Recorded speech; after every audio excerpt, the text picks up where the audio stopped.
And hello there, patient travelers. Welcome to my channel, Sir Koolzalot. You're cool, I'm cool. We are all staying very cool, I hope, this summer. Well, it was very, very warm in Europe, that's for sure.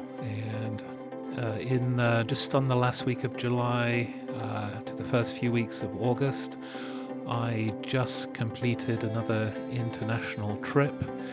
And of course, with me this time continues to be my evaluation and testing of the X6 Navigator from Secrets Box, also sold by Floral Family in the US under the brand name Pioneer Pro. I continue to be very impressed with this product, and well, what better way to test it out than take it on a summer trip to Europe. If you've seen the news recently, you will know that it's been very, very warm in many of the European countries. And of course, some of these countries have been dealing with very difficult fires. And so if you've been affected by those, my heart goes out to you, and I hope you're doing okay. So for this video, let's jump right on in and let me tell you what I've got. So here's the star of the show, the X6, and as always, I have my disclaimers. So I'm a patient, I'm on a quest to find the best travel products that are out there for my medication. All the data that I've collected is my own. All of my temperature probes are continuously calibrated to make sure that the data is not erroneous. And these are my journey and travel notes, and I really hope that they help you, the travel patient community, with your needs and plans. So let's keep on going, because I have quite a lot to cover here today.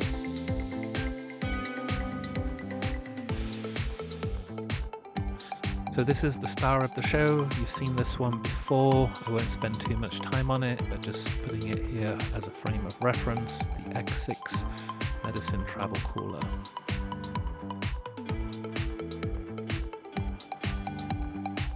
So this is just a product brochure, the X6 branded as the Navigator from the Secret Box, sometimes referred to as the Insulin Cooling Lab. The manufacturer of this product is listed as Zhejiang Sunclose Technology Co. Limited. I hope I did a good job of pronouncing that. If not, I am very, very sorry. Let me know how that is pronounced.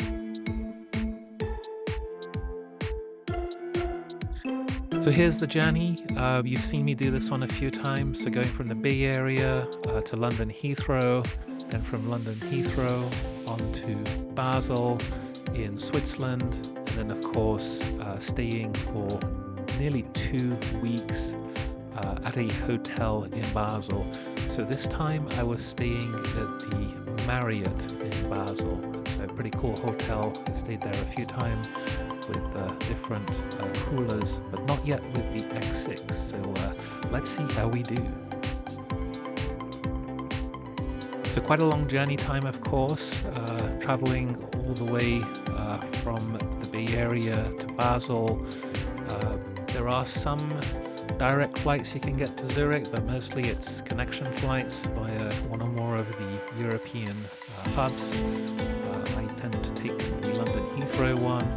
You're looking at about 25 hours of total door-to-door journey time, sometimes 30 if the layovers are long. So you definitely need quite a bit of battery power to cover a range of technical issues, potential delays, and other things. Now that said, if your journey goes really, really well, you actually don't need that much battery power, because there's always lots of places to charge at airports and on the plane and stuff. But in the event that the plane seat is not working, you have major delays at one or more of the airports, this is when having a backup plan or having contingency plans will really play out well. So my approach is I carry enough battery power, let's call it that, to be able to power the cooler for the totality of the journey without needing to charge. And so what that translates into is this, which is I have a 20,000 milliamp hour in-use battery. It's usually the one that I will plug in for the most part. It's the one that sits in the pocket of the carrier bag, and I will make my best effort to keep it charged. I also have a 25,000 milliamp hour battery, and of course I have the big one, the 27,000 milliamp hour battery. Now, with all of that battery power, I have more than enough to cover the entire inbound or outbound journey. I don't like the included power cables and stuff and plugs that come with most of the coolers. It's kind of a shame that they make such beautiful systems and then really just, let's say, cheap out with the accessories or the cabling. Wire management is important. I like the cables to be very snug so that I don't have to carry more than I need to. And I also like high quality cables that can hold wattage, ampage, different things like that. So this is my setup, and this is the equipment that I use. One thing that I will draw your attention to is this little right angle USB connector. The reason I use this is a combination of, depending on what cable you use, you might want it to be angled downwards, but actually it's the little light. So the little light on this little connector shines when there is power running through it, and I really like to have this when I'm traveling, because it's a quick read to let me know, it's a quick indicator to let me know that power is flowing from the external battery. The external battery is often hidden inside the pocket of the carrier bag, so it can be sometimes a little bit difficult to know whether it's the onboard battery that's powering the unit or the external battery that's powering the unit. And this is important for my power management strategy, to know exactly what is powering the unit at a certain moment in time, so that I can really be fully accounting for my power management and what to expect in terms of which battery might drain and stuff like that. So just a heads up on that. So let's keep on going. This is me getting ready for my trip. So in the morning of the trip, I will lay out all my potential travel accessories. I won't necessarily take all of this, but you can kind of get an idea of my little scheme. So it's a combination of my batteries, my cables, my little portable sensors and probes, the tempo disc, the Tempi-fis. And then this is just another view as I'm getting a little bit more closer and closer to my travel. As I mentioned, there's different choices for getting the cooler ready in the morning of the trip. I actually just placed the whole thing in the fridge the night before. I put a little Ziploc bag over the actual USB lid and the electronics and the vent, just to protect it a little bit from moisture. I don't know whether that does a lot because it's a Peltier plate anyway. But anyway, this is my setup. So I like to pre-chill the cooler down to fridge temperature, so that then when I plug it in, it's essentially almost ready to go. I will let it run for about half an hour to an hour before packing it with the meds to make sure everything's good. And then I will pack it with the meds. So this is the picture here, and I will continue to let it run. So this is probably about maybe 1 to 2 hours before I'm about to leave. And then of course, at this point, I am maximizing both keeping the charge on the battery to 100% while also cooling the cooler. So there's two batteries to deal with. There's the onboard battery, and then there's the external battery, and so on. So really it's just a game of making sure that you have maximum charge before you walk out of the door, is essentially my strategy. I haven't shown a fridge picture before, so hopefully you sort of find that interesting. I don't know whether the manufacturer would support something like that. So full disclaimer, this is just something that I do when I travel. But whether this is appropriate or not, I will defer that to you and your personal decisions and judgment. So now we're at the airport. So this is, of course, San Francisco. And with most of these trips, I'm with British Airways. One thing that's kind of cool is I will be showing you a different plane that I was on than previously on one of the flights. So I think you'll find that interesting.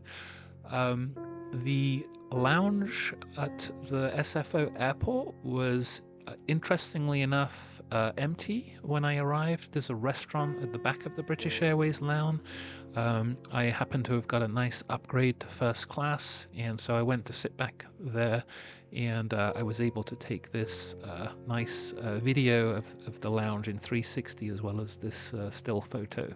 So if you've never seen that lounge, here's what it looks like.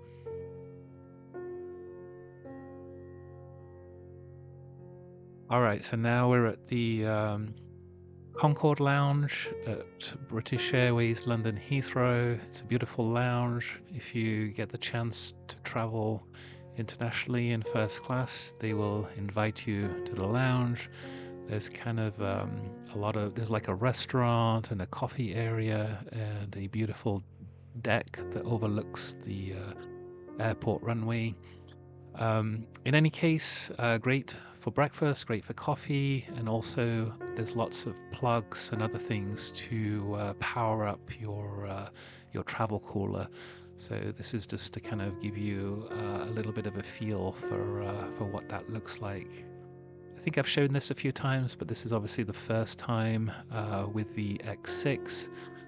Nothing remarkable to report here, other than having a nice coffee in the morning before the flight to Basel, Switzerland. So let me tell you about the different planes. On the way out, I was on the A380. The Euroflight is an A320. And then the return flight was a 777-300. So I hadn't actually tried one of these planes before. So this could be something new if you've been following some of my different videos. So let me jump on in and tell you a little bit about this. So in terms of the planes, still playing around with power and wire management. Some planes are getting a little bit stricter with whether you're allowed to charge or not charge power banks, whether you're allowed to plug in electrical items, different things like that. Where I landed with it was you can plug the cooler in directly, of course, so that's one. The other one is you could, well, at least this was the way I was thinking about it. If you did have a power bank sitting in the circuitry, but it's actually already fully charged, then you're not actually technically charging the power bank. You're simply maintaining the power. I don't know if I can say that, but anyway, that was the logic. And so I think where I landed with this at the moment was I had the power bank plugged in as a backup in case of power failure, and then the cooler plugged into the power bank, and then of course essentially I was it was more of a pass-through situation unless the power got cut. So definitely you can jump around with different ways to power the cooler. So you've got direct cooling, you've got charging the power bank directly, you've got powering the cooler through the power bank, and actually you also have the onboard battery. You could, I guess, in principle, plug the onboard battery into the wall, which in turn cools it. Just be very careful here, keep an eye out on whether your cables are getting a little too hot or your battery's getting a little too hot or your plug. Keep an eye out on that. different setups may or may not work because of wattage power differences, the amount of power that you can draw from the outlet, different things like that. So you definitely want to have a little bit of a keen eye here and just really make sure that your setup's going to work.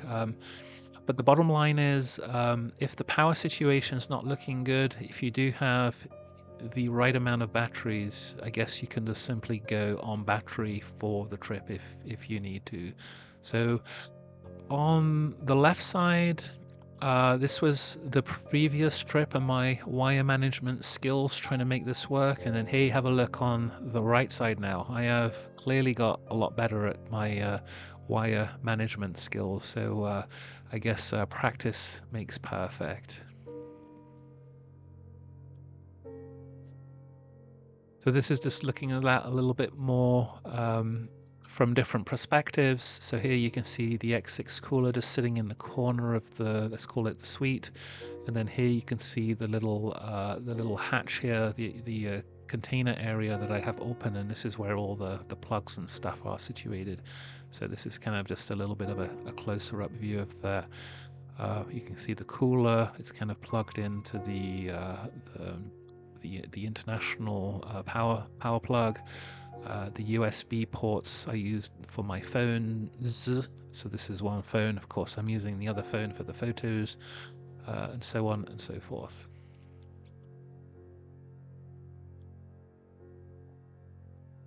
And of course, you know, while the star of the show is out, you might as well take some supermodel photos so it doesn't look kind of cool.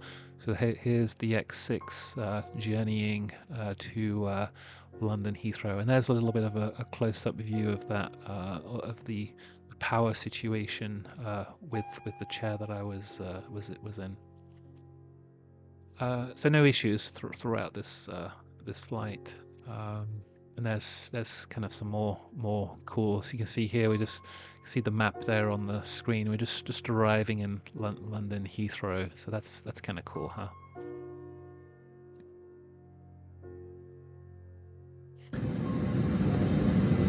So I'll let this video play, but note the Concorde parked here, and then look how it comes through here. You see the Concorde?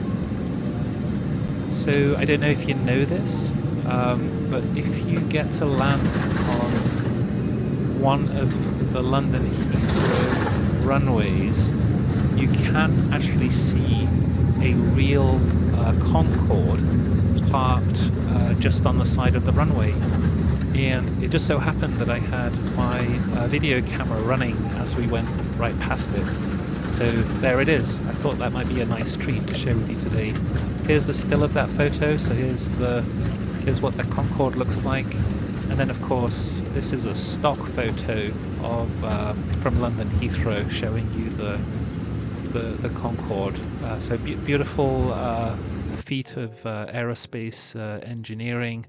Of course, the Concorde's journey came to an unfortunate end when there was a terrible accident in the Paris Charles de Gaulle airport, where a piece went into the Concorde's jet engines, I think they called that, and unfortunately the plane crashed. So, but anyway, it was kind of cool to see that. So now let's spend a little bit of time on the 777. So I haven't tried this plane before, and so this is the view that I had when I arrived at the seat. So this is a business class suite. It's a newer suite. And to give you a little tour, there is a little sort of cupboard compartment here. There is a small hatch compartment here where you can maybe put a wallet or something, or a passport. And then of course, where the cooler is currently sitting, this area here is a slightly deeper pocket, and it has all the plugs and ports and other things like that. So obvious question number one is, where on earth do you put a medicine travel cooler? And there's especially one like the X6, which is not one of the larger coolers in the fleet of X's. So The spot that caught my attention first was just down here in the footwell. There was a little sort of, I don't know what you call this, like a container pocket area. And incredibly, it fit the X6 cooler with the battery pocket and so on perfectly. And so I very quickly zoned in to this as being the best spot for the cooler for most of the journey. And then here is a little bit darker on the left side picture, but where my mouse is, I'm circling where that little pocket is. And then of course, notice how you can just run a cable right up to the area here, which is where all the plugs are. And I'll show you more about that in a minute. Now, one problem with this pocket is that on the side there was a label saying you cannot use it during takeoff and landing. So that got me a little bit nervous, but I quickly figured out a solution for this, and let me sort of show you this. So here you can kind of see that pocket a little bit more in detail, what it looks like. Actually, the flight safety manuals and other stuff were kind of hiding down there. Notice the little right angle adapter with the little light. Notice how cool that is. I can immediately see that there is power to the unit, which is good. But now draw your attention to the footwell. So the footwell here has a little footrest at the back. And the PA announcement from the airline hostess said that you are allowed to stow one or two small items deep down in the base of this footwell. And so actually that's what I zoned in on, is what to do for the takeoff and landing. And they said it was okay to put stuff there for the takeoff and landing if it was small items. Then here you can start to see that little container pocket here with some of the power stuff. I'll show you this in more detail in a minute. So here's that pocket in a little bit more detail. You've got the remote for the screen and the controls, and then of course, actually there's different types of plugs. There was USB plugs on the right side of the pocket, and then on the left side you can actually put a full power plug in there if you wanted to. And then here you can kind of see me running that cable now down to the cooler to run it.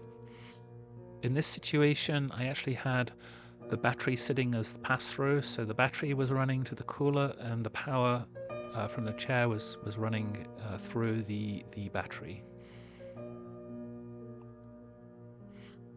You'll have to check with your respective airlines on what may or may not be possible in regards to power banks and plugging them in and stuff like that. So this just illustrates how I approach takeoff and landing. This was allowed on the flight that I was on. You could place a small item deeply in the footwell of where you were sitting. So this is where I positioned the cooler for the takeoff and landing. And then noting that this pocket here, you're not allowed to use for stowage. Actually, it even says no stowage. Can you see that? It's a little bit blurry, but there it is. So yeah, so that did the trick for the 777. That was basically how I set things up. To the right here, here's some nice cool stock photos of the, well, not, I guess they're my stock photos, but kind of let's call them like show photos of the X6 cooler in action while it's journeying.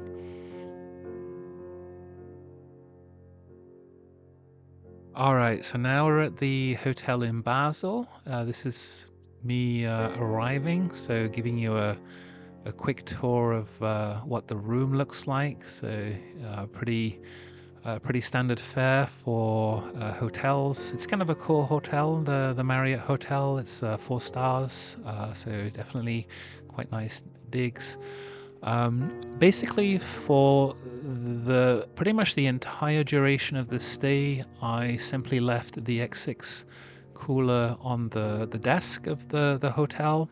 The photo here in the middle gives you an approximate idea of how I set it up. From day to day, I kind of move things around just a little bit, but it's pretty standard in terms of just me plugging it into the wall, having a battery sit in the circuit, and then of course I posted a video on using little labels to instruct hotel staff to not touch with anything because it's a medicine cooler. So you've seen those, and have a look at my labels. They're getting a little bit battle tested now, so maybe I need to remake these.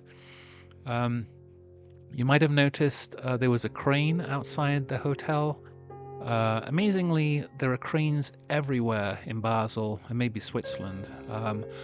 I am going to go on a limb and say I think cranes should be the national monument of Switzerland. I think the Swiss really, really love cranes for whatever reason.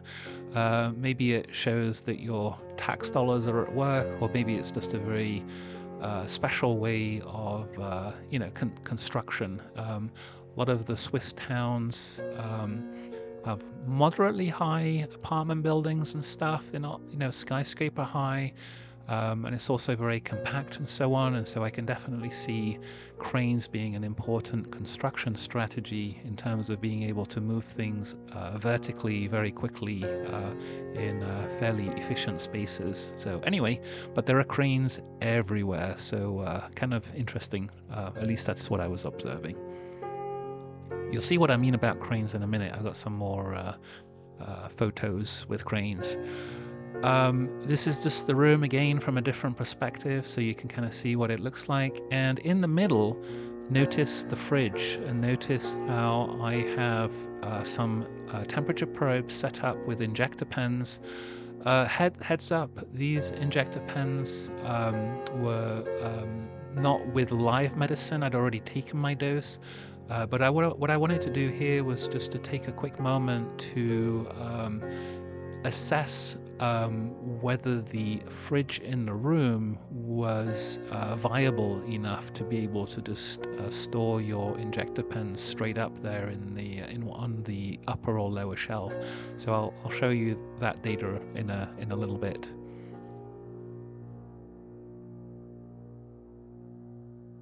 And then this is just really zoning into my setup. So I started off with a setup where the power was feeding the external battery, which was in turn feeding the cooler. Then later on I was playing with the idea of also having the internal battery on a power circuit so that it was maintaining charge. And then I was debating whether I needed both or not. And actually, the reason I ended up going down that path was I had a little bit of a mishap during one of the days where I had a temperature excursion because I inadvertently did not plug the external power bank correctly into the cooler. And I'm going to tell you about that in a minute, and also how I handled it, what I had to do. This was no fault of the cooler, by the way. This was entirely my fault because I messed up plugging in one of the cables.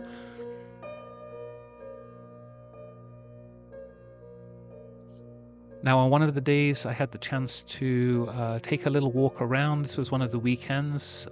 Heads up, I was transporting 3 pens during this trip. So throughout the trip, there was always live medication inside the cooler. So when I took a walk around the city in Basel, it was a very hot day. I did risk some of my medication to make this work. I was actually quite nervous because it was very, very hot. And then in the middle here, I made a cool friend. The cat decided to sort of follow me around for a little bit, and I don't know if it was a he or a she, but very, very cute indeed. Back to the comment about cranes. Although this picture looks kind of cool and scenic, have a look at this. 1 crane, 2 cranes, 3, 4, 5, 6, 7, 8, 9-ish, maybe 10 in the horizon. Like, what is going on with the cranes? So do you see what I mean? I am not joking you. Cranes have to be the Swiss monument, or the monument of Switzerland. I don't know. What do you think? Give me a comment or two about that. But I was not joking about the cranes. They are everywhere.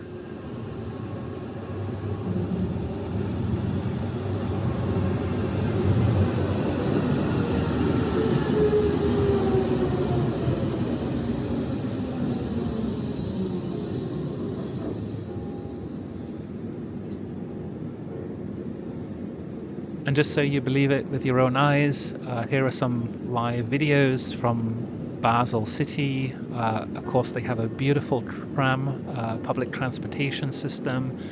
If you stay at any of the hotels, you will get a travel card that allows you to travel around the town for free on any of the trams or buses.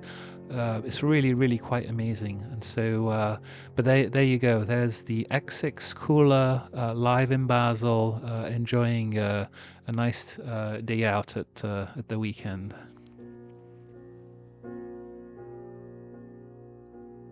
So in terms of the setup, so this is the trip setup. So as I said, I had 3 live injector pens. Actually, the dose here is not the one that I have. I have a higher dose, but that's kind of I guess, a stock pen photo. I use Tempi-fi and tempo discs for my temperature probes. Inside the live cooler with the live medicine, I had 1 tempo disc and 1 Tempi-fi probe. Redundancy is my middle name, unfortunately. I get carried away, and so I have everything in 2s or mores. And actually, funnily enough, now and then that pays off in terms of maybe a battery running out or a piece of equipment dying or whatever. So there's always a delicacy when you use electrical systems versus ice gel only based systems. So there's a bit of a trade-off there. In the past, I've actually been known to travel with a second USB cooling lid, just as a contingency in case of an electrical or systems failure. I haven't yet had to use that, but you know, depending on where you are in your risk planning and profile, and the you know, the medications that you're carrying and how easy it is to replace them and stuff, you may or may not need to kind of plan wisely around something like that. So stuff to think about. But here's my basic setup for the trip. So these trips, I am continuously collecting data. The data loggers are recording approximately every 15 minutes over the 2 or 3 week period. So it's a continuous stream, a continuous plot. There's no interruptions. It's the real thing. It's live. It's continuous. This is what your medication will essentially experience if you do something similar with a trip. So one thing that I've never done before, and I thought this might be interesting, was to actually show you a live video of me taking out my injection while I'm at the hotel. And so this video is a real video of me removing my live medication to prepare for a dose. I think it was on like week 1.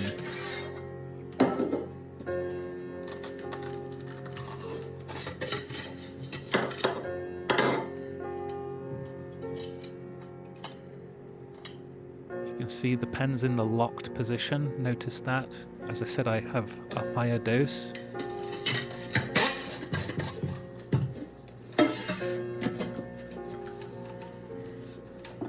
Now notice how fast I go with the removal of the dose. It's just a matter of seconds really, and actually I delayed it a little bit to show you that the medication that I took out hadn't been used yet. It was still in the locked position, so it hadn't been armed and ready for injection, if you know what that means. So you can sort of see just how quickly and efficiently my whole process is. I like to put the cooler on its side. This means that things are not going to fall out when I open them. Everything's quite stable because that aluminium tube can be a little bit of an obstruction if it's pointing downwards and things fall out. And I have the pens essentially ready in position. Now if you replay that video again, you will notice how the little plastic cup that was inside the flask was a little bit on the tighter side. Now be very careful of that. If you over tighten the plastic cup, it will be a little bit harder to remove. Remember, plastic will contract around metal. Metal won't shrink as much when it's really cold, and so that plastic cup will really anchor onto the metal if it's too tight. So leave it loose. You know, don't get carried away. There's no. It doesn't need to be like sealed tight or anything like that. It's just, you know, there for the convenience of being able to hold your medication closer to the tube. So just a little tip on that. Anyway, I thought you might find that kind of interesting, just to see some real live action of a patient removing their actual medicine dose from a medicine cooler in a hotel room in Basel. There it is. All right, so of course this is the money shot of the presentation, the primary graph. So here you can see the ambient temperature profile over the trip. As I said, this was a continuous stream of data over the 2-ish weeks that I was traveling.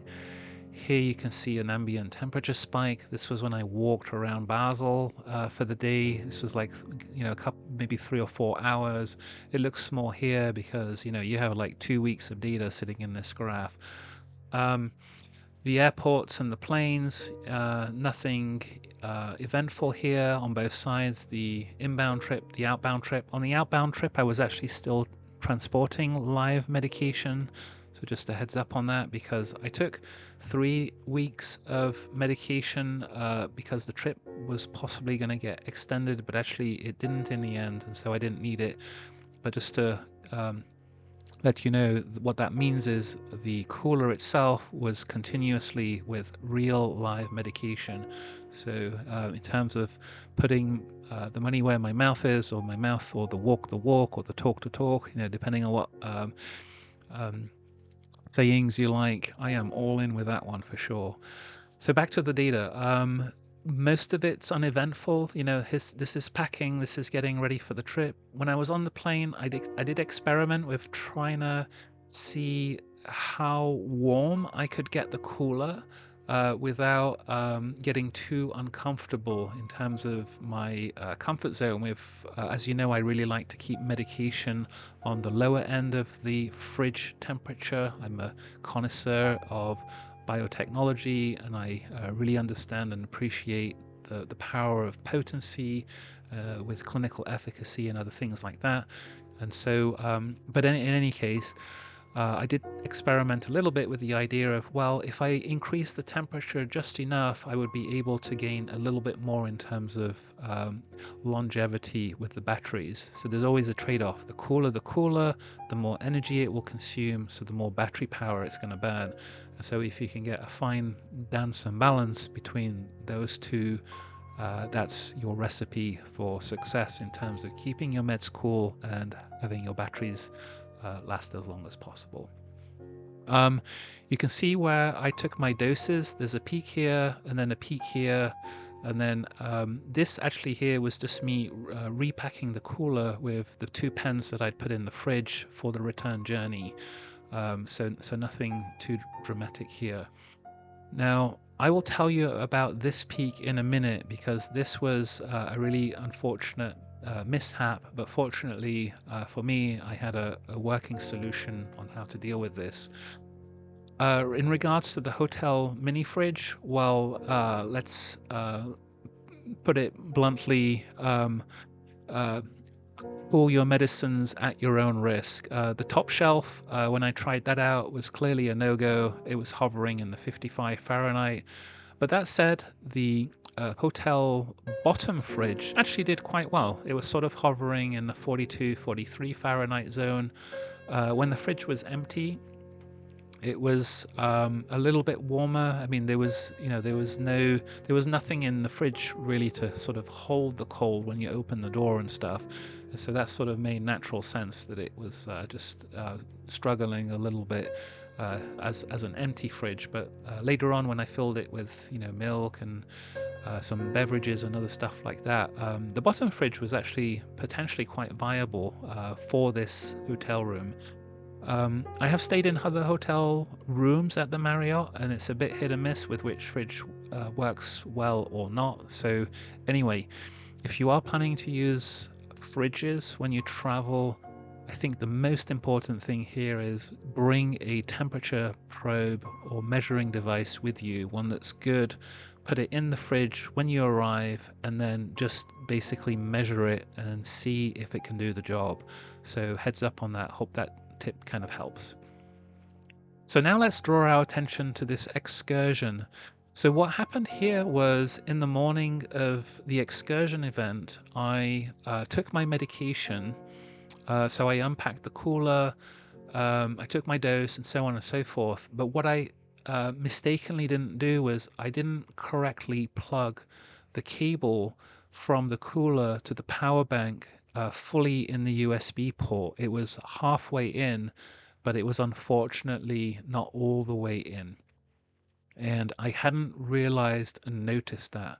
So I went out for my business, and so fortunately, though, what happened was the onboard battery that still had about 6 hours of reserve energy essentially was what was powering the unit throughout that period. Unfortunately, by about 2 or 3 p.m. of that day, the unit essentially ran out of power. And then, as you can see here, the temperature started going up and up and up. Now, fortunately, by the time this happens, I had got back to the hotel room. It was like maybe 4 or 5 p.m. So only about 2 or 3 hours had sort of transpired with this sort of event here. And let me go to the next graph in a minute to sort of walk you through what I did here. So of course, as soon as I saw that, I immediately plugged everything back in. The power returned. The cooler went back down to temperature and was on its way. But the question is, were my meds okay with what happened here?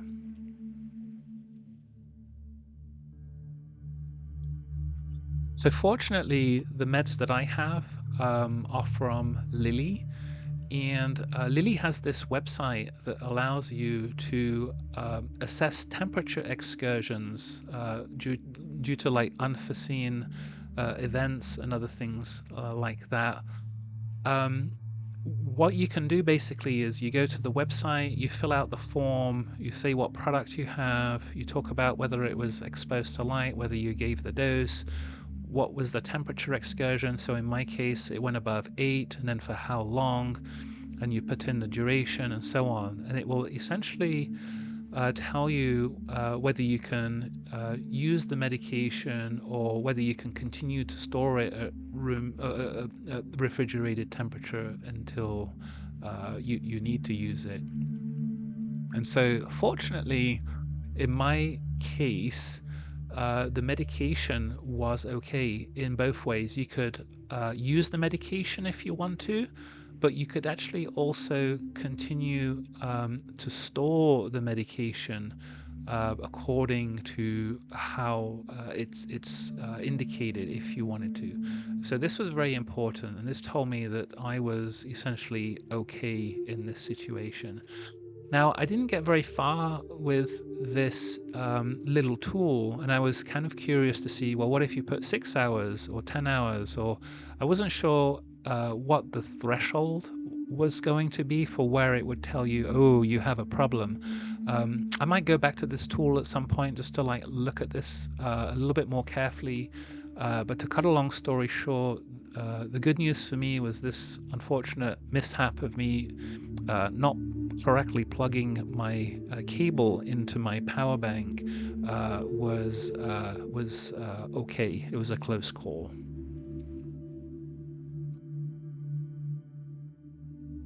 And so that's really a wrap for this video.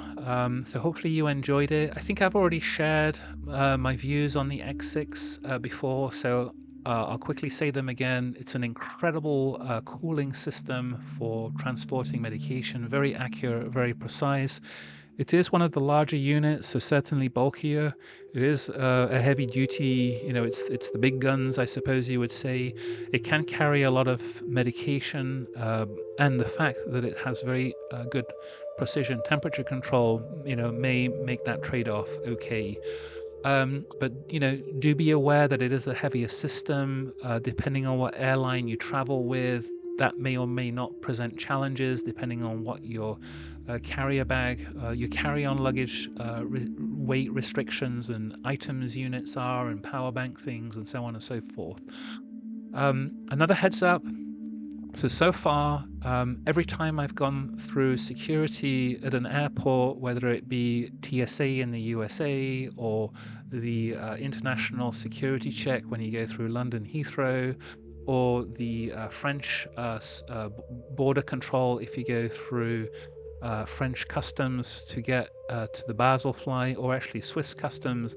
So any one of those, the X6 has always triggered a secondary screening inspection where they want to do a chemical swab, or they want to have a look inside the container to verify that it's a cooler, and so on and so forth. So I think my notes are that it does seem to attract a little bit more attention than the other coolers, but that said, it does ultimately make its way onto the plane as a carry-on. And so if you do get to travel with this system and you do get stopped for secondary inspections, definitely don't panic. Just be ready for that. Don't be surprised. And of course, that little plastic cup that's on the inside, don't make it too tight, because you'll want to be able to open that very quickly to show the officer or the inspector what's inside the unit, and then close it up very, very quickly. So just a heads up on that. I will keep sharing my notes as I journey more.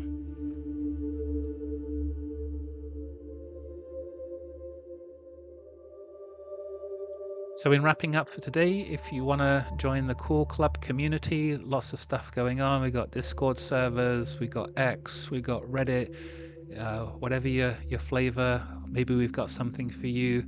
If you like going solo or one-on-one, of course, I'd love to hear from you. Send me an email, drop me some comments. It's all fair game. I wish you a really good onwards journey as a patient traveler. I have been quite busy with the Sir Koolzalot world. Of course, if you're interested in testing services, because you might be a cooler manufacturer or a product developer, I'd love to hear from you. I'd love to be able to connect with you and develop a collaboration. So reach out if that's on your items of interest. And then finally, I continue to be really busy with the Cool Shop, and lots of the inventory that I have personally tested on my travel journeys. I have been able to procure and make available for patient travelers. Now, of course, the special thing about the inventory that I have is that every item is individually tested to make sure that it meets all the required specifications that are needed for patient travelers. And so heads up on that.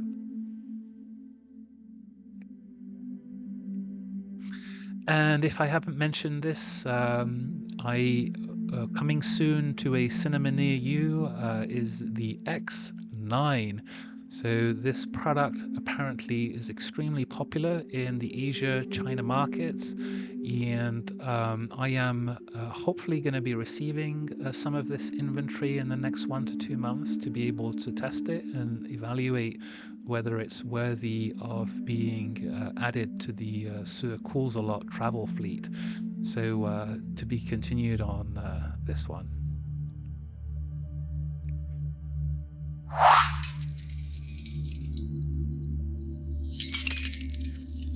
And of course, that is a wrap for today. And just wanting to wish you a wonderful summer, and I will talk to you again soon. Have a really good day.